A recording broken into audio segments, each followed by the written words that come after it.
2013 March 17-ാം തീയതി എൻ്റെ അമ്മേനെ ഹോസ്പിറ്റലിൽ അഡ്മിറ്റാക്കി.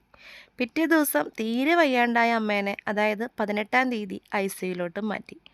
അന്നു മുതൽ ഞാൻ കാപ്പിയും അവിടെ നിന്ന് കിട്ടുന്ന ഉഴുന്നുവടയും മാത്രമായിരുന്നു എൻ്റെ ഭക്ഷണം. 19-ാം തീയതി ആയപ്പോഴത്തേനും എനിക്ക് വിശന്നിട്ട് പാടില്ല കേട്ടോ. മാർച്ച് 19-ന് അമ്മയുടെ കൂടെ പോയി നേരത്തെ സദ്യയൊക്കെ കഴിക്കാമെന്ന് ഓർത്തിരുന്നപ്പോൾ പെട്ടെന്നാണ് അമ്മയ്ക്ക് അസുഖം കൂടിയിട്ട് ഹോസ്പിറ്റലിൽ പോയി അഡ്മിറ്റ് ആവേണ്ടി വന്നത്. നേരെ ICUയിൽ. ഞാൻ ICUവിൻ്റെ വാതിക്കയിൽ. അപ്പനില്ല, കൂടപ്പുറപ്പുങ്ങളില്ല, ആരുമില്ല. മരുന്ന് മേടിക്കാൻ വേണ്ടി താഴത്തു പോകണം. ഇടയ്ക്ക് ഒരു 2 നേരം പോയി ഒരു കാപ്പിയും 2 വടയും കഴിക്കും. വിശന്ന് കണ്ണ് തള്ളിയ ദിവസങ്ങളായിരുന്നു. ഒരാൾ പോലും ഇല്ലാണ്ട്, ഒന്നും മേടിച്ചു തരാൻ ആളില്ലാണ്ടിരുന്ന ദിവസം.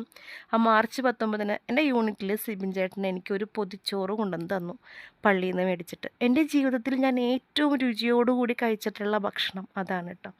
അതുകൊണ്ടാണ് ഹോസ്പിറ്റലിലേക്ക് പൊതിച്ചോറ് വേണം എന്ന് പറയുമ്പോൾ എനിക്ക് എത്ര തിരക്കാണെങ്കിലും ഞാനിപ്പോൾ ഉണ്ടാക്കി കൊടുക്കും. ഇത് നമ്മുടെ കളമശ്ശേരി മെഡിക്കൽ കോളേജിലേക്ക് വേണ്ടിയിട്ടുള്ള പൊതിച്ചോറാണ്. എല്ലാ മാസവും 2ഓ 3ഓ പൊതിച്ചോറ് എന്നെക്കൊണ്ട് പറ്റുന്ന പോലെ ഞാൻ ചെയ്ത് കൊടുക്കാറുണ്ട് കേട്ടോ. ഇതിപ്പോൾ ഓർത്തപ്പോൾ ഞാനങ്ങ് പറഞ്ഞു എന്ന് മാത്രം. ആരോടും പരിഭവവും പരാതിയും ഉണ്ടായിട്ടല്ല. നമ്മുടെ ജീവിതത്തിൽ ഓരോ അനുഭവങ്ങൾ വരുമ്പോഴാണല്ലോ നമ്മളെല്ലാം പഠിക്കുന്നതും മനസ്സിലാക്കുന്നതും.